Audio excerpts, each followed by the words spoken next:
Boruto. This is Boruto, chapter 77, Time Drawing Near.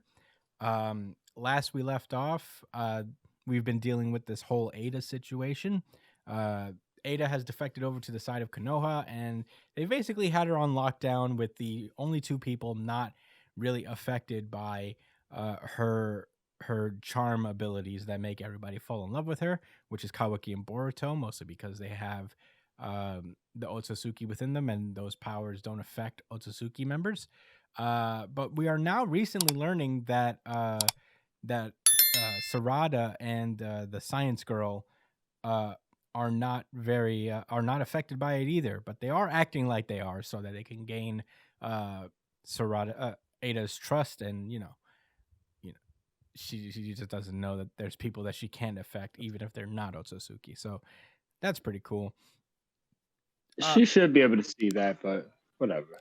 Yeah, Boruto's also been having some weird visions related to Momoshiki, and it seems that Kawaki is peeping that something's a little off about Boruto, and he just gets up and demands that Momoshiki show himself to just a regular Boruto, and that's where we start off now, where Boruto's like, "The fuck you talking about? Momoshiki's not here. Fucking relax. It's just in my mind." Yeah, what are you talking about? And Kawaki just grabs him and is like, "I ain't asking you. You can hear me, right, Otsutsuki bastard?" Otsutsuki. And at that point, that's when Sarada and Science Girl come out and are just kind of are seeing the situation unfold, and they're like, "Kawaki, what's going on?" And she's remembering that time where he brought up the time that he killed Boruto when he was in the Momoshiki form. And yeah, they're basically just trying to talk some sense into Kawaki, who's wilding out a little bit.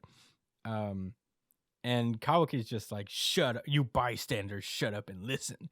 He's getting spicy. Right. You bystanders. Yeah. So yeah, he's basically telling him to like, Momoshiki's up to something. I just have a gut feeling about it. And Shikamaru breaks in and he's like, "You stop and recall Naruto's face when he saw that his son was dead. You haven't forgotten, right? So calm down and really ponder on what it is you actually need to do." And Kawaki just like tosses Boruto aside and he just like starts walking away. He pretty much leaves the building. And Boruto's just trying to get him back inside. He's like, "What the fuck are you doing? We have a mission." But by the time he gets up to the roof, Kawaki's already gone.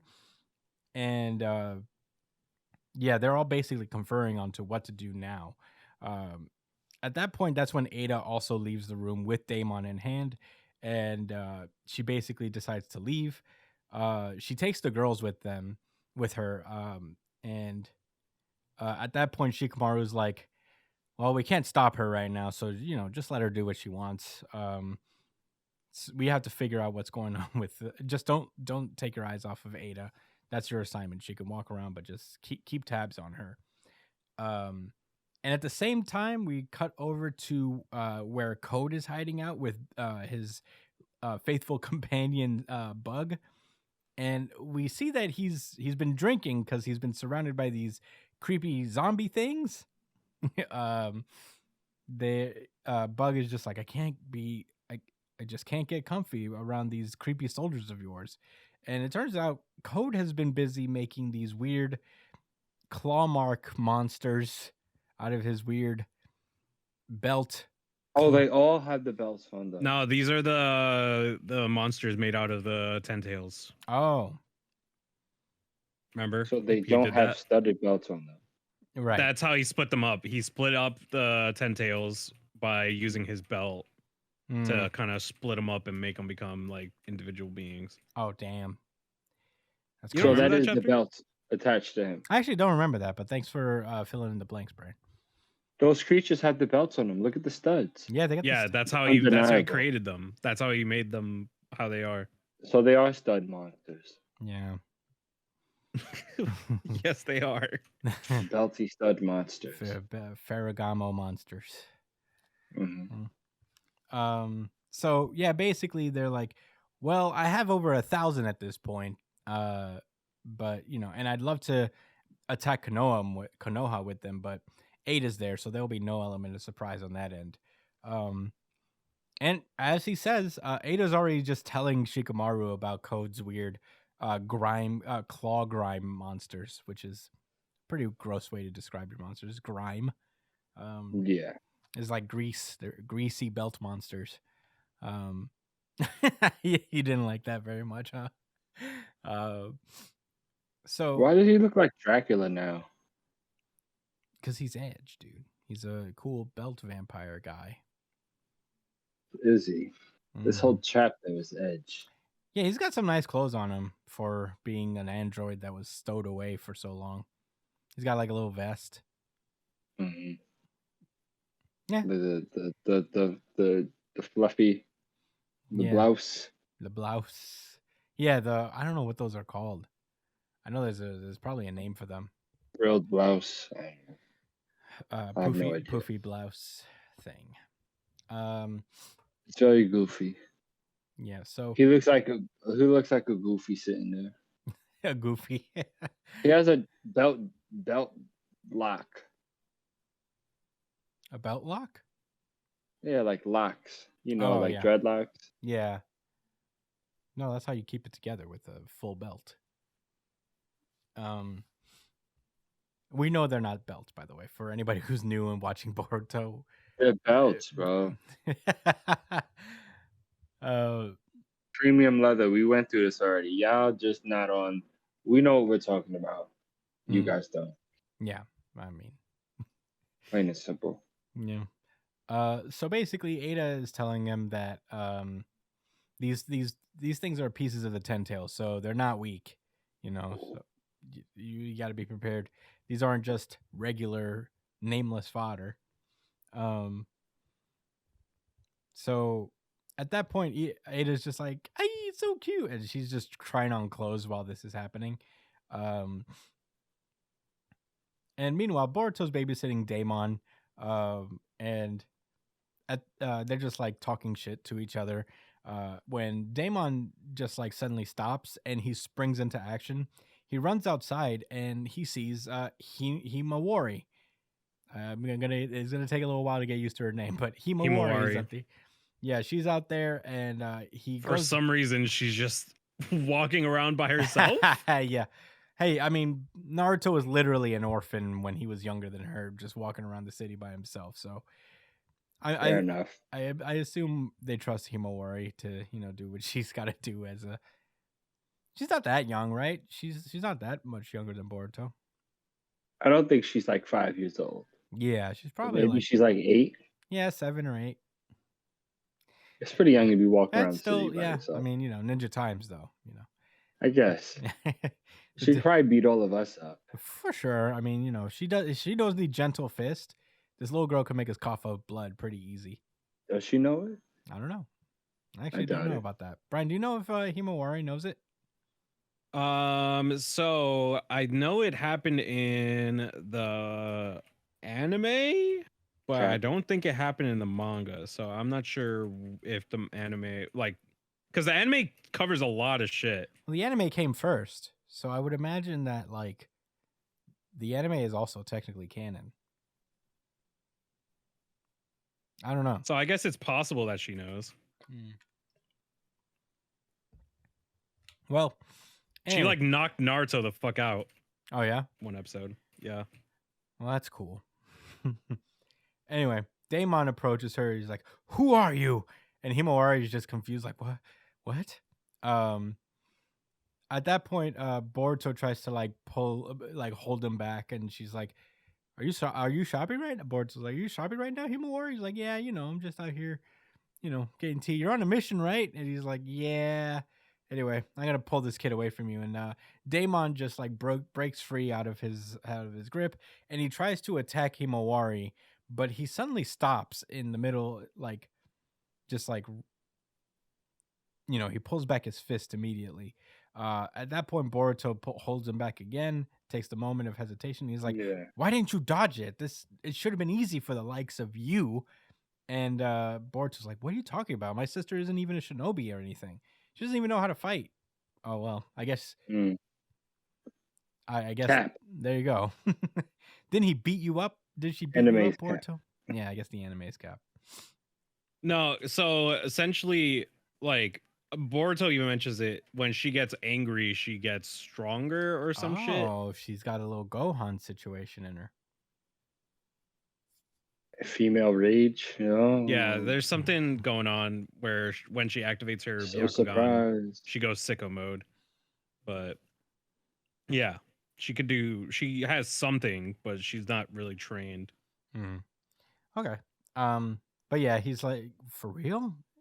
Okay, I guess she does seem weak from up close, but then what was that intensity I felt from her just now? And Boruto's like, well, oh, yeah, Boruto even mentions that. It's like, well, she could get pretty scary when she snaps, so you really shouldn't mess. Wait, don't tell me you think Hima's. And he's like, no! Big bro won't ever. Oh, I think he's just saying that he thinks that Daemon thinks she's cute or something. Because he's like, Big bro won't ever approve. You hear? It's a cute little moment, I guess. But anyway, we cut back over to Naruto's house, where I guess he's getting ready to have dinner with Hinata. And Hinata's like, I wish I'm happy we can eat together, but I wish Kawaki and Boruto could join us too. How long is this gonna last, the cohabitation? And Naruto's like, I'm not sure. Probably for a little while, since they're all stubborn problem children. And then Kawaki's standing right there. He's just like teleported in, and he's at that point Kawaki's like, sorry to be a pain.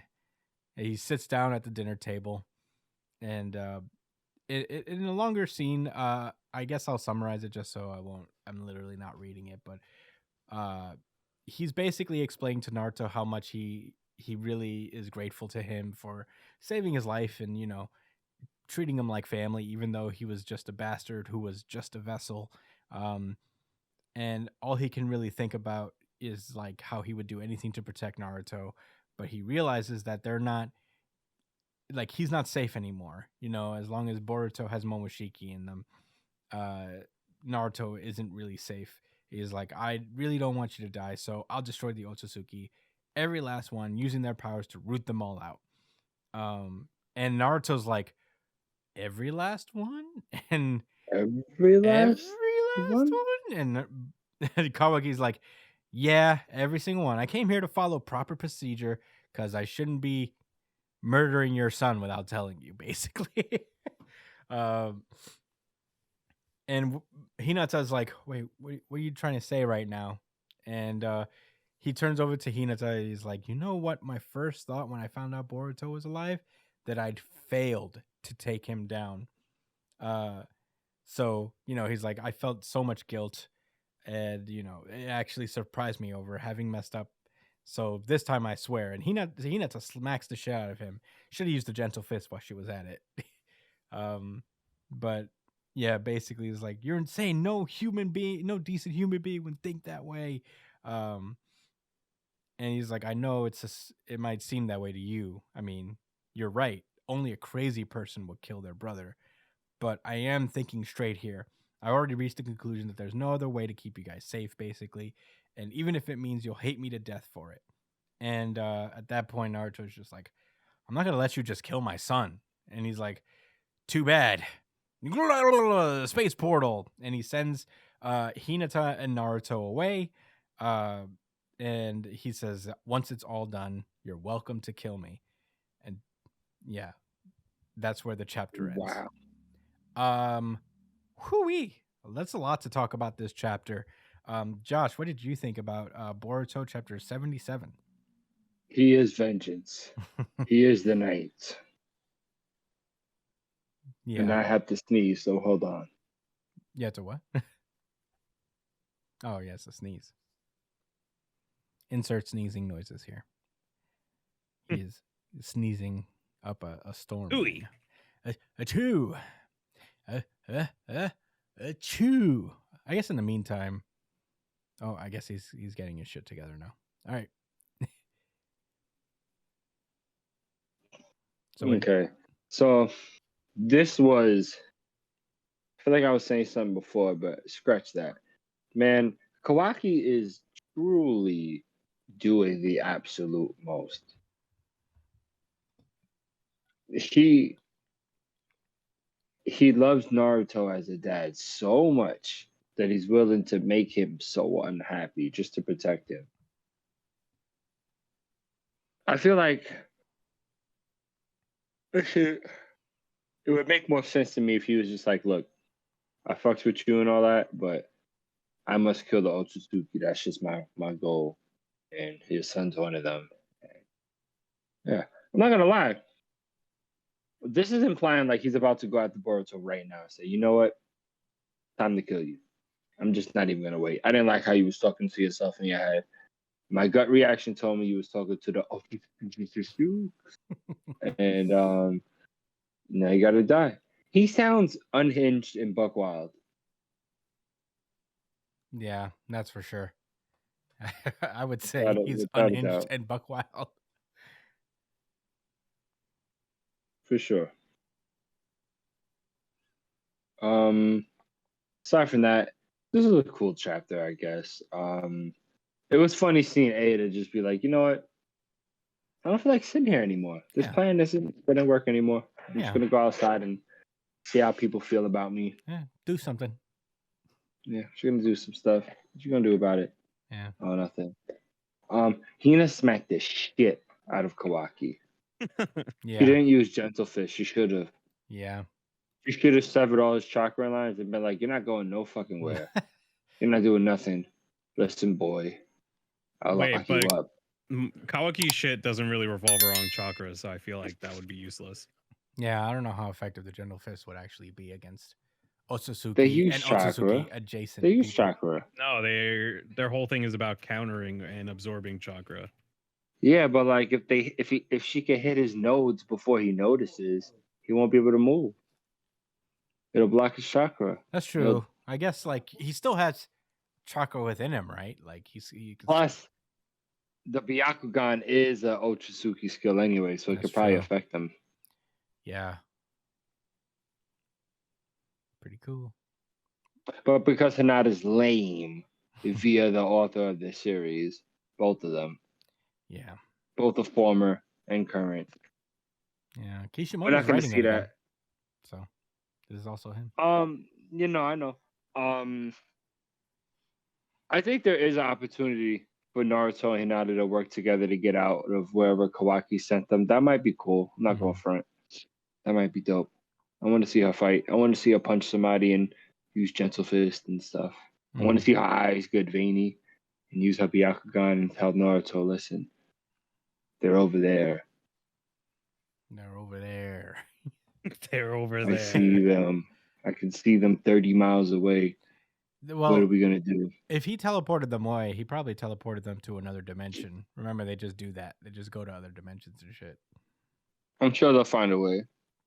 I don't know how. I don't think there's a way. The only like thing that could possibly get them out was a Renengan, and Sasuke doesn't have that anymore. So it can heal. Okay. I guess that would be cool if it could. It can't.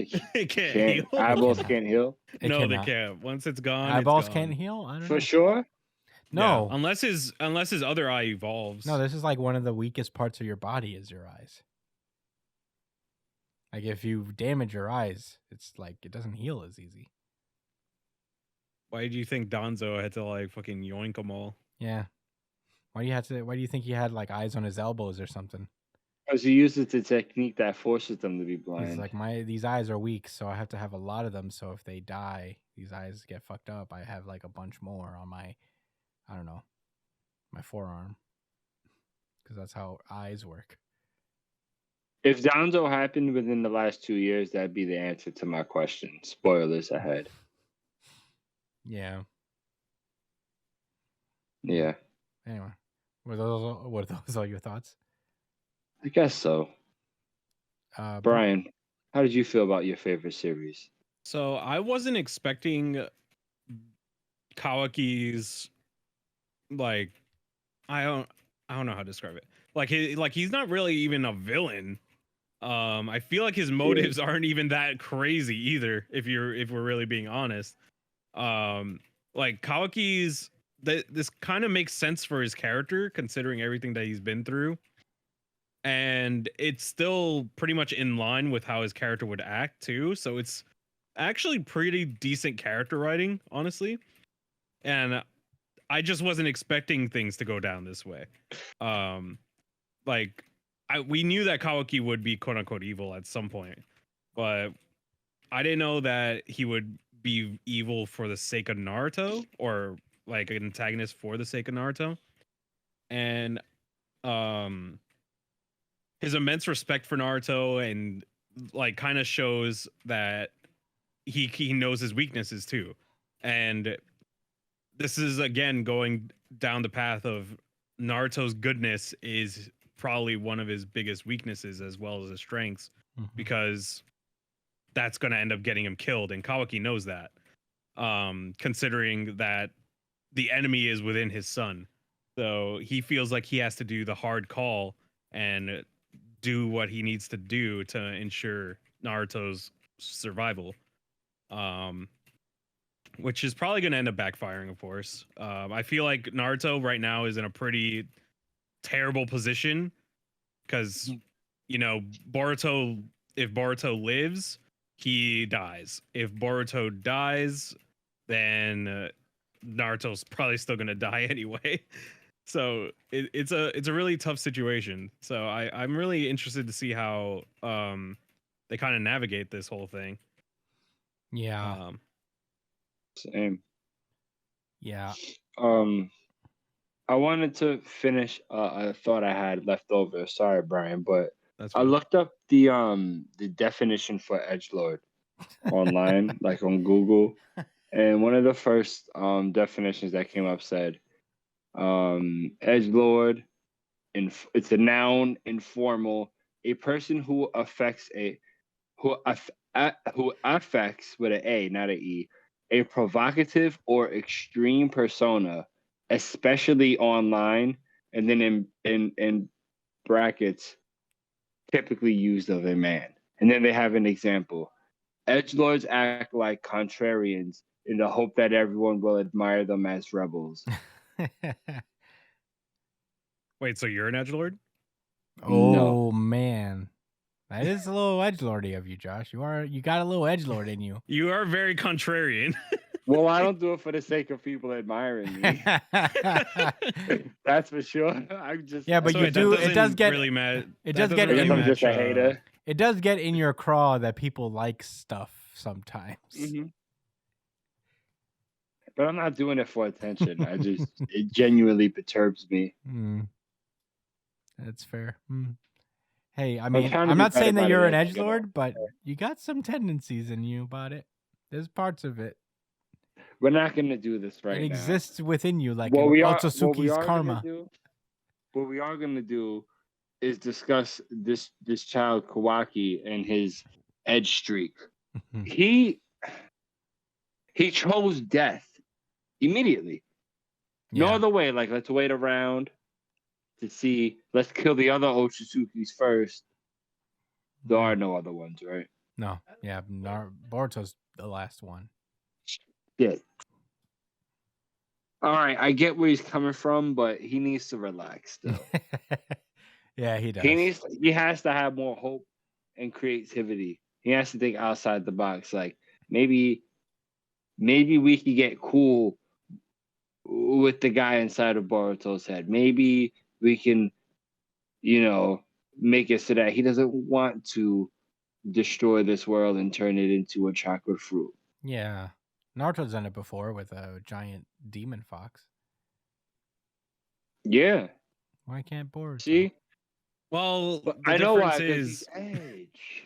No, the difference is that you said no. Otsutsuki and tailed beasts are different things. They're different. Like Otsutsuki are conquerors. Their whole objective is to become fucking. It's like a pyramid scheme for fucking gods, essentially. Like you start at the bottom, and then you recruit at the bottom, and then you go conquer worlds, and then you just keep recruiting people to your fucking. Yeah, you just grab other people to be part of the god pyramid scheme. Yeah, exactly. You sign up 3 friends, and then they sign up 3 friends, and then so on and so forth. until you're all selling insurance together. Hey, so let me get you're this the clear. ultimate insurance seller as the You god of definitely agree with Kawaki's methods, I don't agree with it, and you agree with his but reasoning. I understand it, and I think it's interesting that they're going about it this way. Do you empathize with Kawaki, the child? Not really either. I just think it makes sense because he was raised in a fucking tube. He was supposed to be possessed by a fucking otherworldly being. Those otherworldly beings have destroyed many fucking planets, including the one they're trying to destroy now, which is the one he's on. Isn't that crazy that that's Naruto now? Like if you were in his shoes, considering everything that he went through, it makes sense that he would want those guys to be out of the picture. Yeah. At whatever cost. Yeah. Because it's not just Boruto's life that's at stake, it's the entire world if Momoshiki comes back. Yeah, I guess if you remove the emotionality of it, it is the obvious play. It's just like there's one main one left. He's sitting right there. If we just kill him, this will all be over forever. Now I know that's your firstborn son, but but get another one. Hey, you still have Himawari. Right. How young? Yes, Yeah, your son's already a child soldier. He's gonna die one way or another. Right. What's your be killer? Yeah. And now I'm starting to wonder what Momoshiki's warning about Boruto's eyes stealing, taking away his life, something like that. I wonder what that really means, because this could mean that Momoshiki isn't going to raise havoc. It's just the consequence of having Momoshiki within him caused all these series of events to happen and end up spiraling the ninja world into fucking madness just because he was there. Yeah. So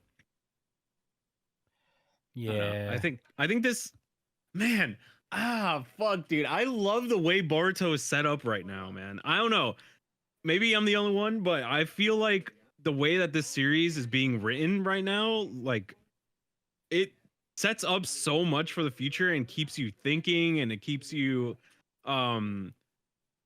like whenever you read a chapter, you're like, oh, what does this mean for the future of the series? What does this mean for this? What happens here?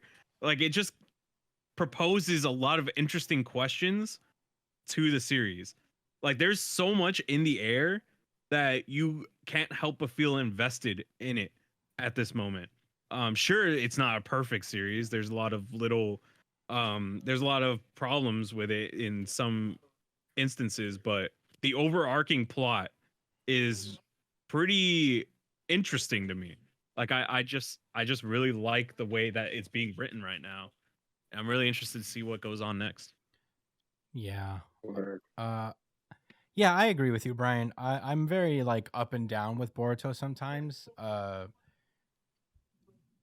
when Boruto gets his jets going, when it's like really firing on all cylinders, it is pretty good and interesting.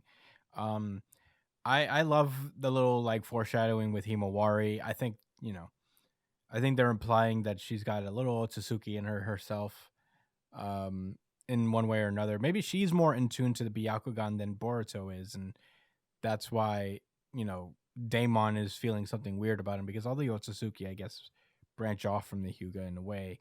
So I guess like that's where he would feel the most connection, and I wonder how he would have reacted to Hinata,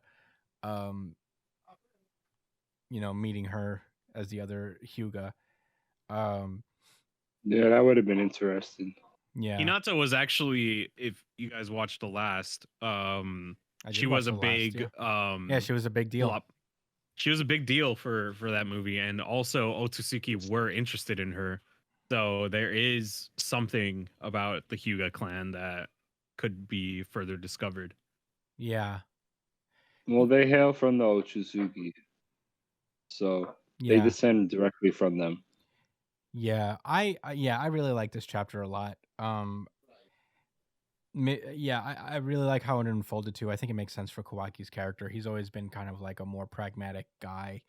Um, and he has spent a lot of time being an emotional person. So I think he's still able to put all those feelings aside for the greater good in this way. He still considers Boruto a brother, and he doesn't. It's not like he wants to do it. He just sees the best way out is to do this thing, and he's like, well, maybe we can't like take that risk anymore. These guys have fucked us up enough, you know. Yeah. Um, so and at this point, like Naruto's already almost lost to them like a handful of times. Hmm. It's only a matter of time, and now he's weaker than ever without Kurama around. So True. Kawaki's not taking no chances. Um, but I am interested to see how it turns out. One thing I did want to posit is that I remember way back where he was talking about sending Boruto where he sent the seventh, and I think this is what he meant. Because he's physically sent Naruto away somewhere. So Hmm. I'm wondering if this is. Yeah, but why would he send Boruto Yeah, I don't with know. Momoshiki in him to the same place that I don't the know. person he's trying to protect is? I don't know. I guess I'm spitballing here, but I guess my whole thing is that like this may be the last time we see Naruto for a long time. Yeah, this could be Yeah. possible. There's not really anybody aside from maybe Boruto that could bring back Naruto in this instance. Yeah, and that's a big maybe. But yeah, I think there's a lot to think about in this chapter, and I'm very excited to see where it goes. I am happy they are utilizing Himawari in one way or another because you don't want to waste a character, and Mm.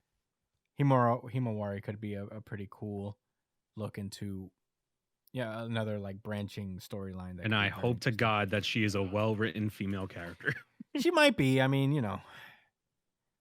she might be just too young to be into boy stuff, and so Kishimoto will have more room for her to be an actual person.